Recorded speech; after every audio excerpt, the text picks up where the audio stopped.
I want you to test your ability with this word. Of course, if you can pronounce this word, then you are very much perfected in your oral studies. I am going to spell the word and then show you the options as you can see in this writing. The word is Touch. The options are A, torch, B, touch, and C, touch. I want you to type the correct option that you choose and let me know in the comment section. If you choose option A, you simply type I choose option A for touch or I choose option B for touch or I choose option C for touch. Let's go.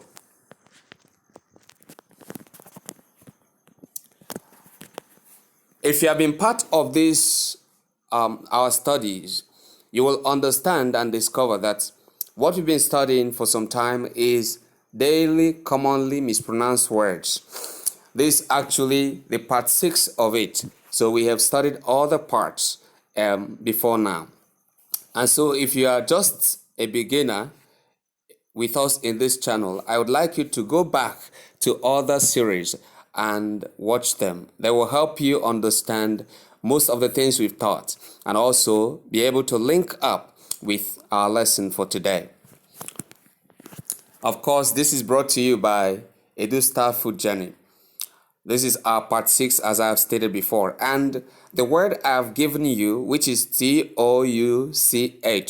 is one of the assignments, one of the words I gave as an assignment in our last series.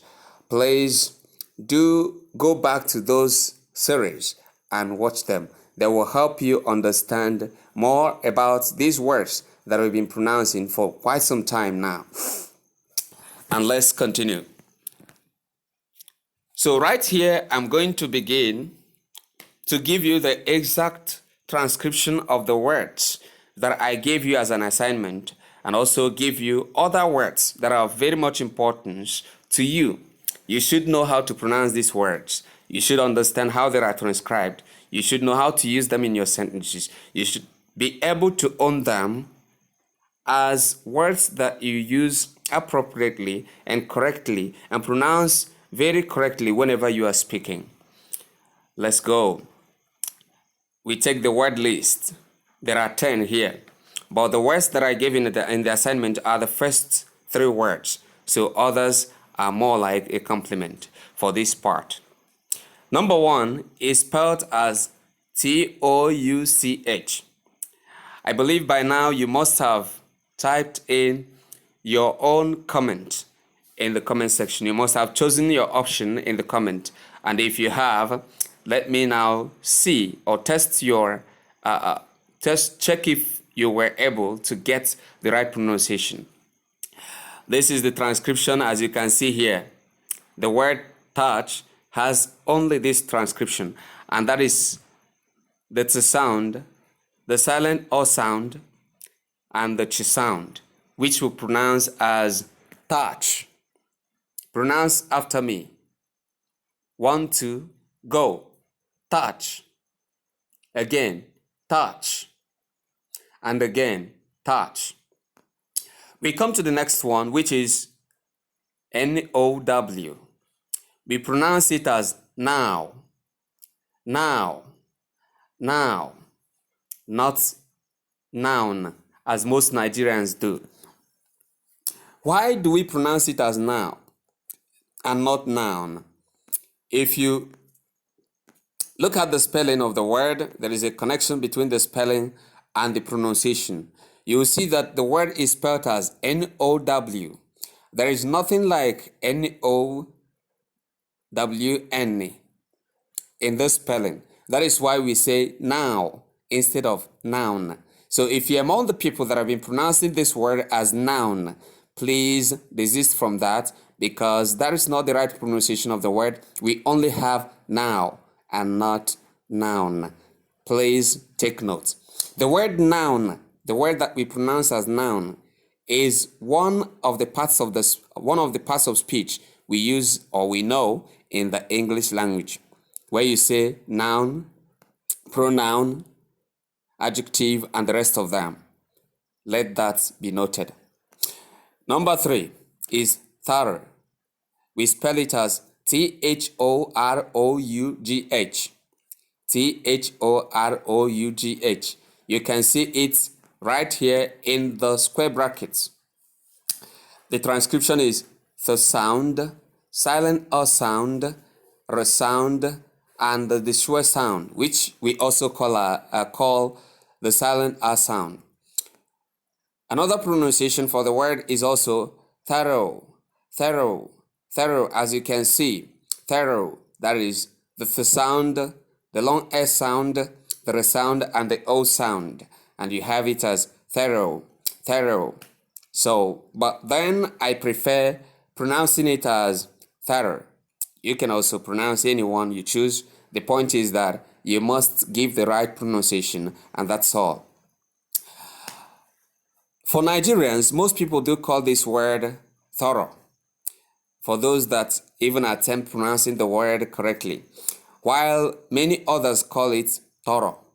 Please, I want you to know that there is nothing like thorough or thorough with the word thorough. There is only this pronunciation with this one as stated here, as shown in the square brackets. Any other thing or any other pronunciation other than this are wrong pronunciation. Other pronunciations other than these are wrong pronunciations, and you must take note of them. Number 4, we have jest, commonly used for chat in Nigeria, but originally means main point.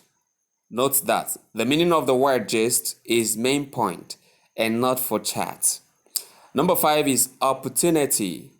We are coming to the pronunciation in our next slide. Opportunity. Mispronounced with stress errors.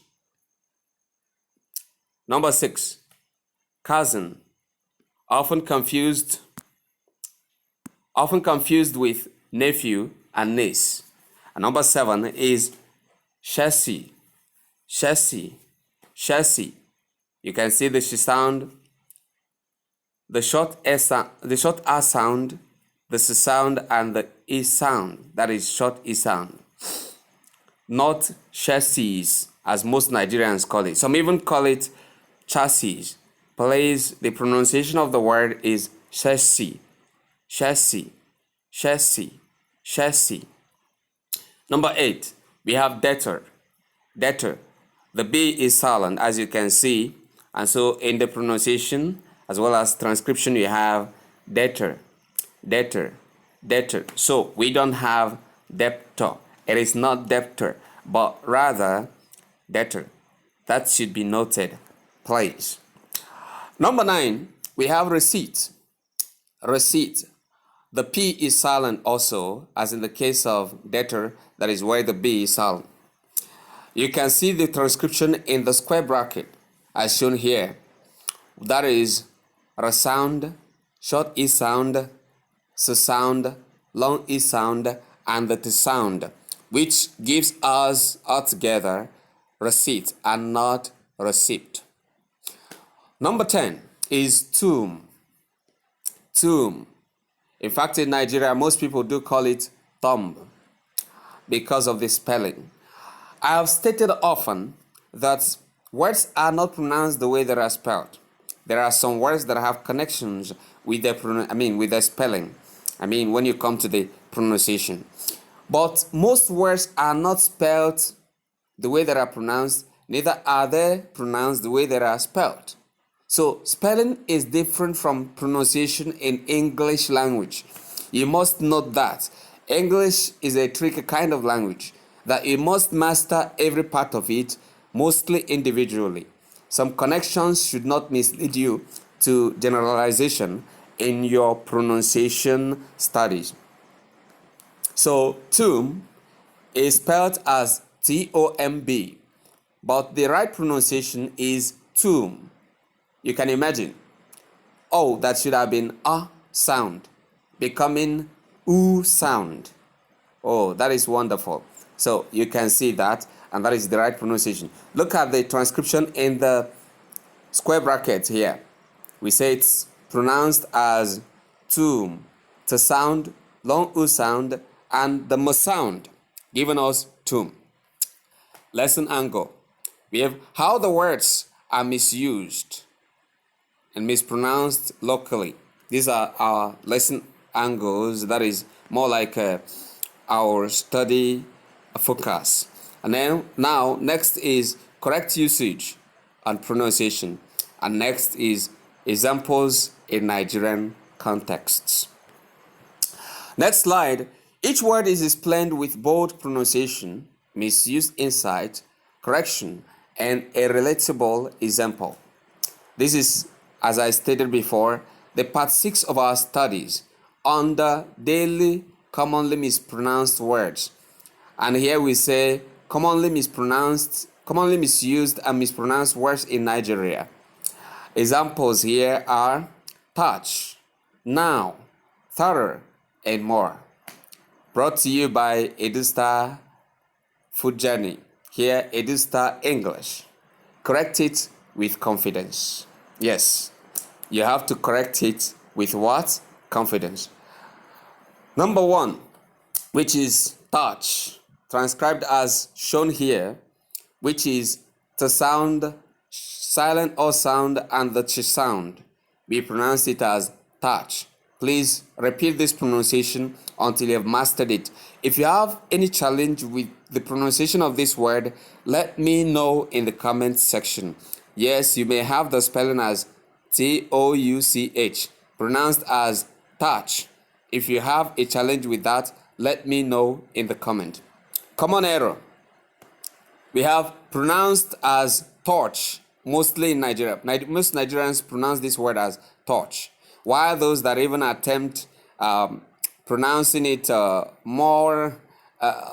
a more enlightened manner say touch. None of these pronunciations is correct with the word. There is only one pronunciation with this word, and that is touch and nothing more. Then correct pronunciation, correct.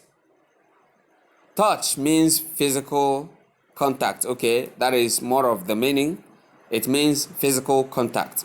Example, please don't touch the screen. We omitted something, so it says for the usage, most people do use it in terms of call, and they say touch me when you reach. Please do not use it in connection with that. The right way is refers to physical contact and not more of call, phone call, and so on. The right use, as I've stated, is touch. Touch means physical contact. Please don't touch the screen.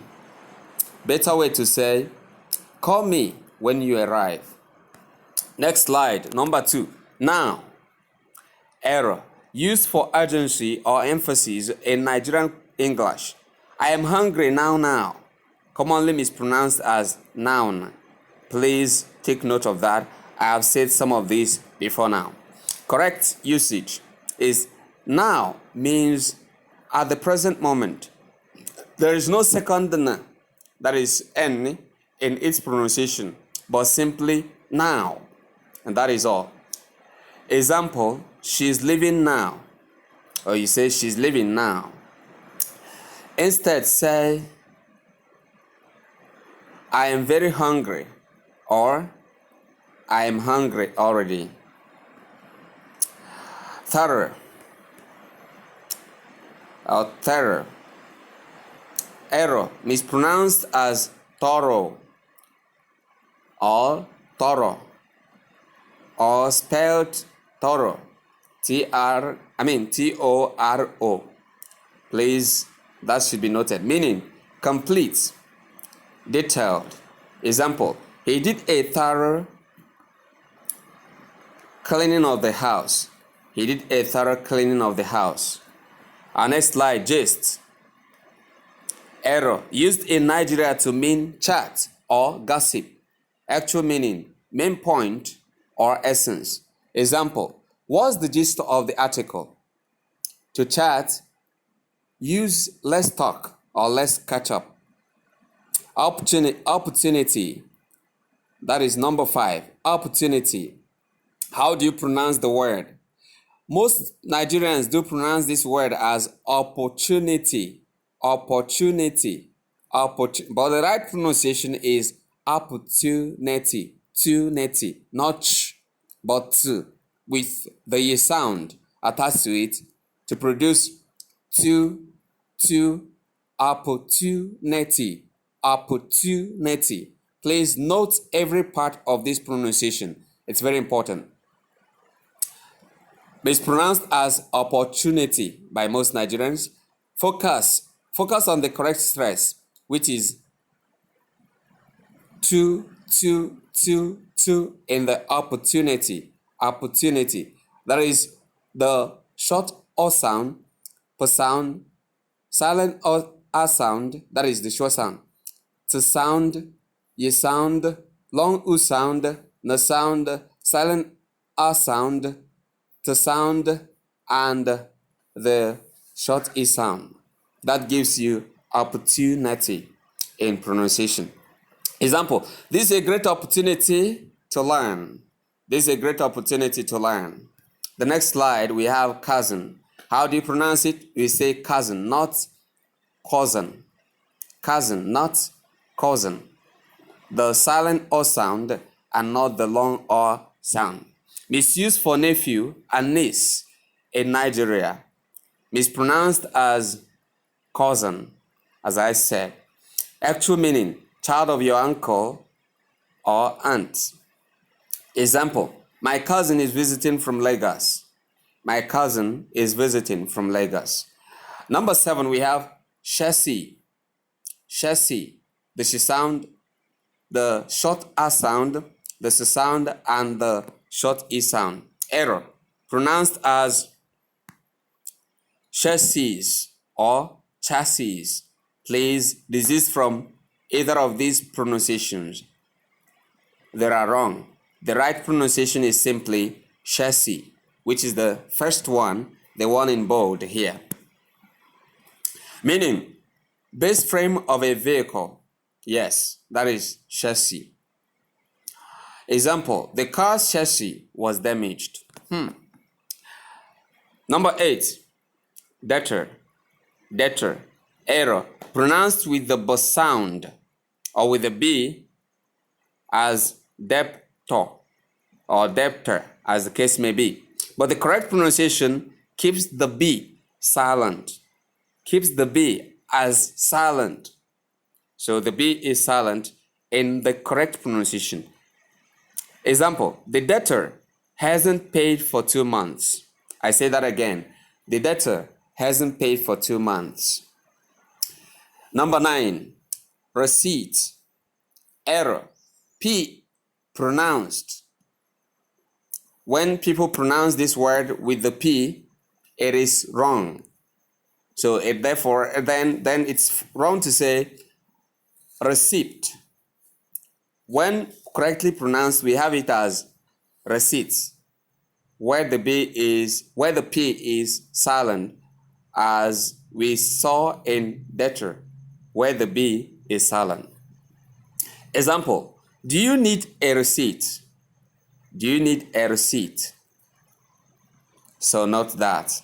Number 10 is tomb. Error. Misread as tomb. Some even call it tomb, as I stated before. Then correct pronunciation leaves out the B.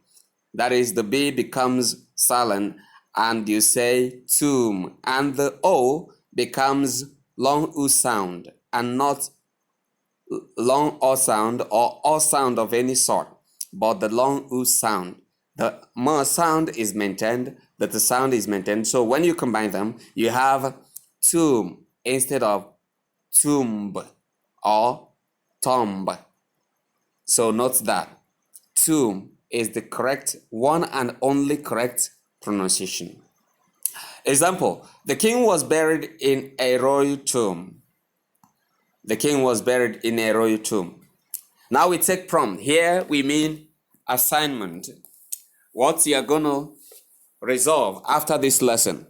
You go practice what I have taught you today, or what we've studied together today, and then go through your dictionary to find out the right pronunciation of these three words that I'm going to give you. And what are the words? Emeritus. I won't pronounce any of them. Urge and Elision. So do that and let me know the right pronunciation, your discovery from the dictionary, in the comment section. Type it for me and make it known that yes, you are building upon your pronunciation, your pronunciation studies, and not just building upon it, but also becoming more committed in your usage when you use English with anybody or on any occasion. So we go to closing for today. Finally, it's been an enjoyable exercise learning with you. It's one thing to learn an interesting topic, but another altogether to retain it. Inasmuch as we are determined to learn, we should give no lesser focus on retention. But how do we retain our lessons? Let me show you. Number one is by practicing what you've learned. By practicing here, we mean applying what you've just learned to your daily English. What have you learned today? Can you apply it whenever you are speaking? Can you infuse it in your speech?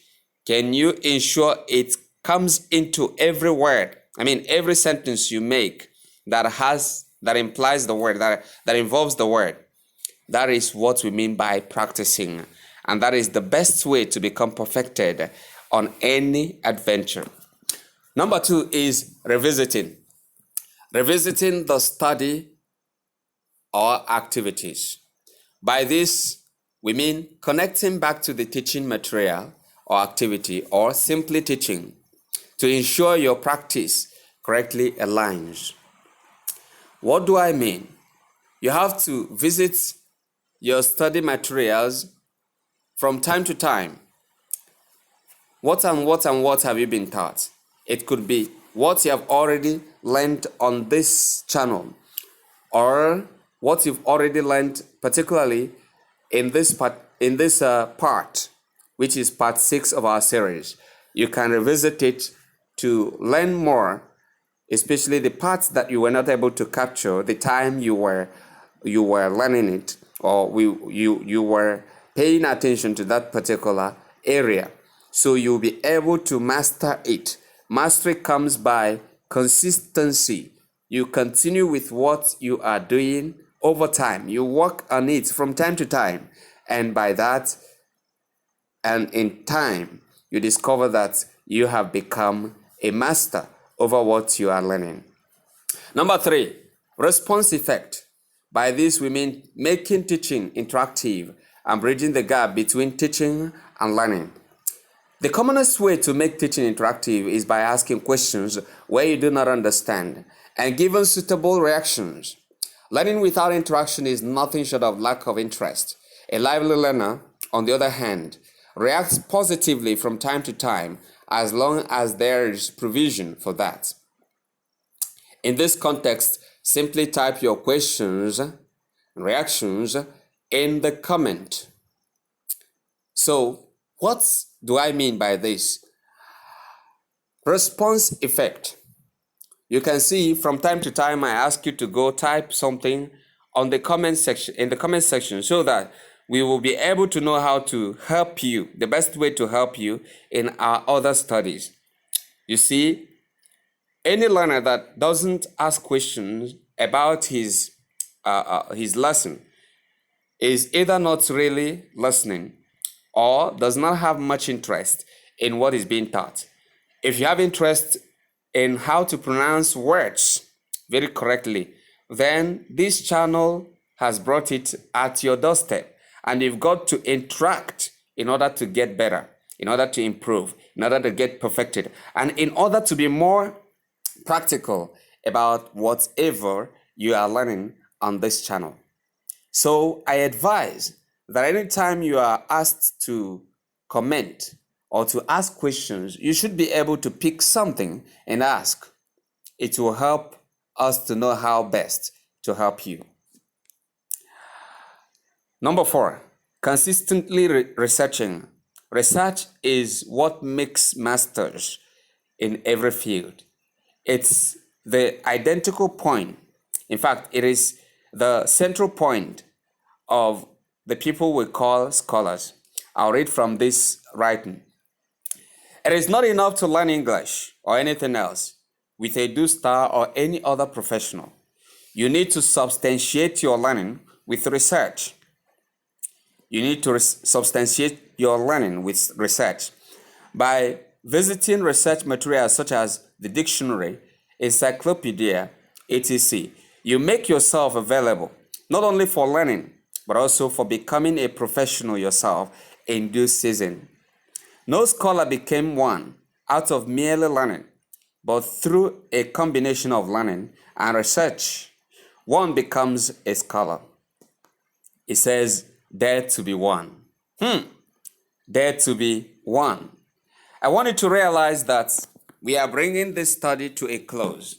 But what matters is not having listened or paid attention throughout the period of this lesson. What is of utmost importance is what you retain, what remains with you after this lesson. I've been able to show you how to retain whatever you learn on this channel, especially in this part. So I'd like you to revisit every part of these numbers that I gave you, number 1 to 4. I gave you numbers 1 to 4. So you revisit them if there is any one you do not understand. And then, not just revisiting, you begin to practicalize them. You put them into practice, you utilize them, and make them your lifestyle. By the time you begin to use them, I'd like you to share your experience. I don't mean now, but later when they have begun to work for you with me on this channel, and let me know how this has been of help to you. See you in our next class. Bye.